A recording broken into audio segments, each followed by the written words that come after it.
What has happened to our attention spans? Between 2000 and 2013, the average human attention span dropped from 12 seconds to 8 seconds. Now, this was half a decade before TikTok was even released. You can imagine what's actually happening now. And the reason our attention spans are being nuked is because of cheap dopamine. How do I know this? Well, as a teenager, I spent years and years and years abusing cheap dopamine. I played a lot of video games, I watched a lot of YouTube, I binge watched a lot of TV shows, and what happened was I absolutely demolished my attention span. My attention span was so bad, I became so unproductive, I became so lazy that I was told by a doctor that I had ADD, and I was given medication and told the only way for your brain to function properly is for you to take pills. And the reality was, I didn't have ADD. I had just completely nuked my attention span and nuked my brain from abusing cheap dopamine. Over the past few years, I've been on a mission to reclaim my attention span, and I've systematically rewired my brain to love working hard. By the end of this video, you're going to understand exactly why our attention spans are so horrendous and what you can do to turn things around. So in this video, we're going to cover how we've destroyed our attention spans, the consequences of a poor attention span, and what you can do about it. So how have we destroyed our attention spans? Well, there are 3 ways that we have absolutely destroyed our attention spans. And the first way that we've done it is through fast-paced entertainment. Think about the speed of entertainment now versus how it was 10 years ago, 20 years ago. We used to be able to sit down and watch a movie, but then movies became not enough, so we had to move to TV shows. And then TV shows weren't enough, so we had to switch to TikTok. And over time, all we've done is increase the speed of our entertainment. We've gone from requiring a 2-hour slow release of entertainment to a 30-minute slightly faster release of entertainment to a 10 to 30 second swipe of entertainment. And what's happened is we've just continued to demand faster and faster and faster entertainment.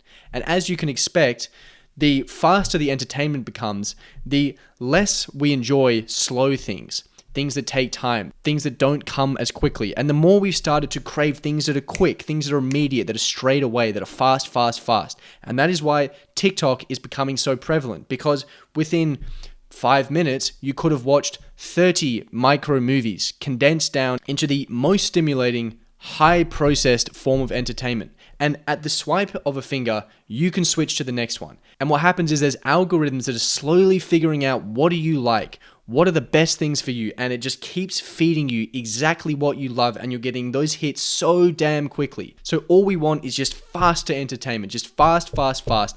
And the more we demand speed, the more we reduce our attention spans. Now, the second way we've reduced our attention spans is through positive reinforcement. Every time we do something like watch TikTok, we receive a bit of dopamine, a bit of stimulation. And what that is our brain saying, good job, you've done something that I like, I'm going to reward you for doing it. 100 years ago, 1,000 years ago, we didn't have access to any forms of dopamine that weren't attached to achievement. You couldn't really provide huge amounts of dopamine unless you did something that was incredibly difficult, unless you, for example, killed an animal to feed your family. You really couldn't receive high amounts of dopamine without doing something linked to achievement, linked to progress and moving you forwards. But now what happens is we've been introduced to ways that you can spike your dopamine, increase your stimulation without actually requiring you to do anything that progresses you, that moves you forward. And what happens when we receive this spike of dopamine, we receive this stimulation, is we're associating the activity we're doing with that good feeling. So every time you scroll TikTok and you get a spike of dopamine, you're now associating that good feeling with scrolling. And because things like TikTok are so stimulating, they produce so much dopamine in such a short amount of time, that dopamine release is so high and it's so quick. The feedback is so fast, and you're constantly reinforcing that connection between the action, which is watching TikTok, and the reward, which is the dopamine. And because you can receive that action, that connection between reward and stimulation within 10 seconds, within 20 seconds, you can just continue to do it over and over and over again. And as you can see, that path is continually crossed, it's continually reinforced, and you're starting to reinforce and rewire your brain to go, I need quick things. I need quick hits, quick fixes. And that's why we're becoming so impulsive. That's why our attention spans are so small, because we keep reinforcing ourselves to do things that are quick, to do things that are immediate. And the third way that we've really destroyed our brains is that we're focusing on things that are low effort but give us high stimulation. If we think about the ratio between the effort that you have to put in and the reward you get out, the effort being however difficult a task is, and the reward being the dopamine that you release from it. Historically, there was a clear linear relationship between the effort that you put in and the dopamine or reward you would get out. But now, we've absolutely severed that connection. Now, you really receive more dopamine from things that are quick, things that are immediate and fast. We've actually flipped that. And what's happening now is that we're receiving huge amounts of reward from something that requires very little effort. So as you can imagine, if you've just discovered something that requires very little effort, but it feels like you've actually achieved something very big, you're going to want to keep doing that over and over again. And when we continue to do that over and over again, as I discussed earlier, you're positively reinforcing yourself to do more of that behavior. So you're going to continuously want to do things that are low effort but high reward. And what happens then is that things that are high effort, things that are difficult, but actually move you forward, are so much less enticing. If you wanted to build a business, for example, that's going to be something that's incredibly difficult. There's a lot of challenges involved in that. There's a lot of moving parts. It's a very difficult thing to do. You have wired your brain in a way to really not want to do that because it is so difficult. Yes, the reward is high, but the effort is also incredibly high. Your brain is like, I can receive the same level of reward but put in a fraction of the effort. I want to choose that every single time. So it shifts your way of thinking towards thinking about more immediate things, thinking about short-term things, quick hits, quick fixes. And as a result of always wanting quick hits and quick fixes, we're constantly wanting things quickly and immediately. That is going to absolutely destroy our attention span. Now, I remember when I was in my final year of high school, I had to study because I had these exams coming up. I knew that, if you do well in your exams, there's a big reward, big payoff because, you can go to a great university or whatever. And what would happen is I would sit down to study. I would have my laptop open to study.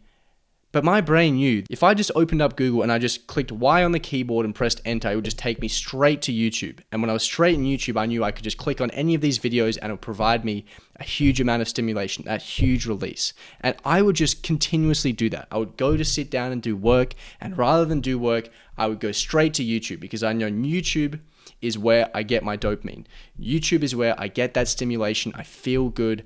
And I just continue to go back and back to it. And I continue to reinforce that pathway. And it made it so challenging, so difficult to study, so difficult to do any work that I just spent so little time studying. And I'm sure people can relate to this at any part in their life, whether they're studying or they're trying to do work, is that if your brain always wants you to go to that thing, that quick fix, that easy hit, then you're always going to go to it. Then you're always going to need quite a bit of motivation, quite a bit of discipline to not click on that. Because of how much you've reinforced that pathway, because of how much you want to do it, it's very difficult to just stick on task because a little part of your brain is always thinking, I could be on YouTube right now. I could be on TikTok right now. I could be doing something that gives me more reward for less effort. So what are the consequences of having a poor attention span? Well, I think there are three main consequences involved in having a poor attention span. And the first one is that you just become impulsive. When you've wired your brain to always go for quick hits, for quick fixes, for things that are quick, fast, give me a quick hit, then all that happens is you're training yourself to become more impulsive. And if you think over longer time horizons, things that you want to achieve, I bet you that the one trait you really would not want to have is to be impulsive. Because people who are impulsive always look for the shortcuts. They always look for the easy way out, the easy thing to do. And very rarely is the easy thing to do the right thing to do. And when you become impulsive, you just continue to make those decisions. When you should be working, you decide to watch TikTok. When you should be exercising, you decide to watch TV shows. You're always choosing the easy way out. You're becoming impulsive. Same with your eating. Rather than eating clean, eating healthy, because I know that that's going to benefit me in the long run. I'm going to feel better. I'm going to look better. I eat junk food because it feels good, because it feels great. The issue is you're constantly wiring yourself to make decisions based on emotion. And making decisions based on emotion is generally not going to be the best idea in the long run, especially if you're doing it based on impulsiveness. So impulsiveness is definitely something that you train. It's definitely something that you build up when you have an incredibly poor attention span. The next thing is you're going to have less motivation. When you constantly do things that are giving you that quick hit, that quick spike, you're constantly getting hits of dopamine. Over and over and over again, you're getting spikes of dopamine. And what happens when you consistently get those big spikes is your brain's going to go, you probably shouldn't be releasing that much dopamine right now. Something is out of order, something is out of balance, and I need to bring things back to balance. There's a term called homeostatic regulation, and it applies to your brain where your brain will identify that you're releasing too much dopamine, and as a response, it's going to produce less. Now, it can do that in 3 ways. The first way it can do that is that you can actually produce less overall dopamine. Of course, that's going to result in less dopamine. The second thing it can do is it actually can reduce the quality of your dopamine receptors. So effectively, it will desensitize your dopamine receptors. And as a result, you'll receive less dopamine. And the third way is it can actually downregulate your dopamine receptors. And by doing this, it's going to reduce the quantity of your dopamine receptors. All 3 of these things are going to reduce your total dopamine level. And when your dopamine is incredibly low, you're going to be incredibly unmotivated. Now, to explain this, let's have a look at a rat study. They did a rat study where they removed the dopamine from rats completely. The rats produced 0 dopamine. They would have done this by severing a nerve in the rat's brain. And what happened is the rat would sit in a cage and it would want to do absolutely nothing. There'd be some food at the other side of the cage, maybe 20 centimeters away, and the rat would refuse to go to that food to eat. Unless the scientists literally gave the rat food, put it in their mouths, they would not eat. They would not go to get the food, and these rats would die of starvation. Now think of what would happen if you had less dopamine. Maybe you wouldn't be stupid enough to not go and eat. You'd probably still eat, but you'd probably not want to work towards your goals. You probably wouldn't want to exercise. You probably wouldn't want to work on your business. You probably wouldn't want to do things that actually move you forward in life. So as we can see, having less dopamine and therefore having less motivation is going to be a significant consequence of having an incredibly poor attention span. And the third thing that can happen is that you can become less present. If you've ever noticed that you're in a conversation with someone, you're talking to someone and you're not really all there. Your brain's kind of thinking about 50 other different things. You're not fully engaged. You're not fully a part of it. You're not fully present. This is very, very common if you have a poor attention span. And the reason for that is because you've continued to trigger pathways where your brain is constantly looking for impulsive things that give you quick hits, quick fixes, is that subconsciously your brain is always searching for ways to find more quick hits. It's never truly present and in the moment. The only time that your brain will be in the moment is when it's actually releasing dopamine from that quick hit. So your brain is always searching and always looking. And if your brain is always searching, if you're always looking, if you're never 100% present and focused on a task, it's going to be very poor for multiple situations. First of all, you're going to become a worse person to be around. If you're less present, if you're not really engaged, people are going to notice that. People are going to be like, you don't seem all there. You don't seem like you're actually enjoying this. I don't really enjoy being around you. So of course, it's not going to be good for your relationships. It's also going to be pretty poor, for example, if you're trying to get work done, but you're constantly thinking about 20 other things. You're constantly trying to find ways that you can get quick hits, quick fixes, is you can never give your work all of its focus, everything that it deserves. And if you can't give your work your full focus, then you're going to be much more inefficient with your time. You're going to get much less done. You're going to prioritize much worse. You're always going to be thinking about where can I get my next quick hit. I remember having a chat with a friend, and every time he would talk, he was very engaged. He's a very smart person. But then every time he stopped talking and I would be talking, for example, he would kind of just, wander off, be a little bit, in the distance. And then, every time his phone buzzed, he would just immediately stop what he was doing completely and just pull out his phone to see what it was. Every time there'd be a phone call that goes off, it's like, okay, I need to stop this conversation right now and take the phone call. And it doesn't feel good if you're on the receiving end of that. And the reason for that is that, in a way, it is like someone telling you, I don't really value your time. Anything else right now would be more interesting than what we're doing. And obviously, this wouldn't have been the intention of what my friend was doing, but it comes across that way. If you're always ready to have your attention pulled by any buzz, any beep, anything that's going on, it comes across as very, very disingenuous. It definitely makes you a less likable person, and I really think it's something that you want to avoid at all costs. And a lot of this comes from us training ourselves to have poor attention spans and always be looking in different directions. So what exactly can we do about all of this? Clearly, we don't want to have a poor attention span. It's not going to benefit you in any way. It's not going to help you in the long run. So what can we do about this? Well, the first thing we can do is we can cut down on our cheap dopamine. If we remove these big spikes, these big peaks of dopamine associated with not really doing very much, we're now severing that pathway, that connection that we made with our brain from doing something impulsive and getting a good feeling, a good reward out of this. And the more that we can cut those connections between doing something impulsive and getting a good feeling, the better we're going to be. Now, there's multiple reasons for that. First of all, it's going to make you less impulsive and reduce your attention span, but it's also, as a byproduct, going to reduce the total dopamine hits that you're getting. And when you do that, your brain, as we spoke about with homeostatic regulation, is going to go, you actually don't have very much dopamine right now. I need to bring your dopamine levels up. So it's going to increase your release of dopamine. It'll improve the quality of your dopamine receptors, and it will improve the quantity of your dopamine receptors. And as we looked at with the rats, that's going to make you more motivated. That's going to make you more likely to want to do work. And it's going to make everything in your life more enjoyable. It's going to make it easier. It's going to make it more fun. So clearly, we want to cut down on this cheap dopamine as much as possible. And that's really going to be the first thing and the best thing that you can do to improve your attention. Now, the next thing you should do, especially if you have a big task that you're trying to get done, is you should have dedicated periods of time where you need to do that work. Now, one of the things that I recommend with the people I help out is that I say, first thing in the morning when you wake up, you have two options. For the first hour, you can either do the most important task that's going to move you towards your biggest goal, or you can do nothing. Those are your only two options.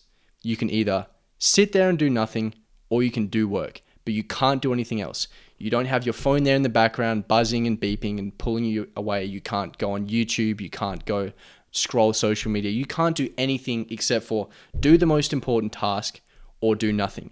And having those dedicated blocks of time, those dedicated periods where you can just do nothing except for the most important task, it's going to force you into a position where you have to have some level of attention. Because yes, at the start of that hour, for example, your brain is probably going to be thinking, you need to do this, you need to do that, you need to do all these things. But as that hour progresses, it's going to be pretty boring if you're just staring at a wall and doing nothing. You're probably going to actually want to do some work because it's going to give you a little hit of dopamine. It's actually going to get you doing something. So having those periods of time where you don't have the ability to do anything other than the most important task, when you're just working on the most important thing, is very, very helpful at improving your attention span and actually getting things done. Because at the end of the day, having a good attention span is only going to be valuable if it helps you get more things done, if it helps you take action to move you towards your goals. And the third thing is we need to break limiting beliefs.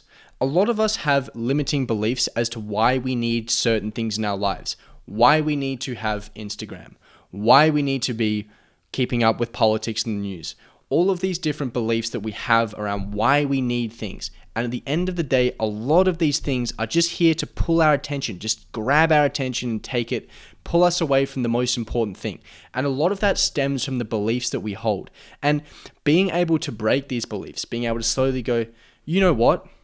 I don't need to worry about a political race in the other side of the country. I don't need to worry about a plane crash that happened 6 months ago. I don't need to worry about all of these things outside of my control. But it's the beliefs that we have that are going to be very valuable. Because if you truly think like, I need to watch the news every day for an hour a day, I need to be on Instagram to keep up with what everyone else is doing, I need to do all of these things are grabbing your attention. They're destroying your attention span. They're pulling you back. Once you realize how few things you actually need to move you towards your goals, the better you're going to be. Because people are always thinking, how can I add here? How can I add there? But a lot of the time, it's not about adding. It's actually about subtracting. It's about subtracting the things that are pulling your attention, that are taking you away from what you want to do. And this is just constant. Attention is the new oil, and everyone is fighting for your attention. But if you can realize how few things that you actually need to pay attention to, it's going to be very, very valuable to you. So I definitely think breaking a lot of these limiting beliefs is going to change things for you. I remember when my cousin told me that he deleted Instagram, and I thought, wow, that's a bold move. I can't believe he did that.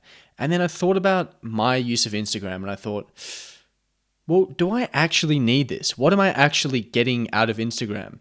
Maybe it's not something I completely need. And I remember being a bit nervous, being like, oh, am I going to miss out on what people are saying? Am I going to miss out on all of these things going on? But then I just deleted it. And after about a week, I realized I wasn't missing out on anything. All I was doing was I was taking that noise out of my life, all of that high frequency noise, all of that distraction, all of that stimulation. I was just removing that. It made me much more present. I wasn't worried about all of these things I couldn't control, and my life was a lot better. And when I understood that, I thought, how many of these things in my life right now are similar to Instagram? Similar in the way that I could actually remove these and it would improve my life. I think I need them for some reason, but that might actually be a limiting belief that's holding me back. Maybe I don't need this. Maybe my life would be better off without it. And the more I've realized that if I can just remove things that I don't need, if I break that limiting belief, I can live a much better life. And I've been doing that over and over and over again, refining what it is that I actually need to live a purposeful life, to move towards my goals. And the more I've done that, the more I've removed, the better my life has got. So if you are serious about reclaiming your attention, if you want to rewire your brain to love working hard, you can book a call completely free. I'll leave a link below in the description. Otherwise, I hope you guys got some value out of this video. If you did, please like, please subscribe. Otherwise, I will see you in the next video.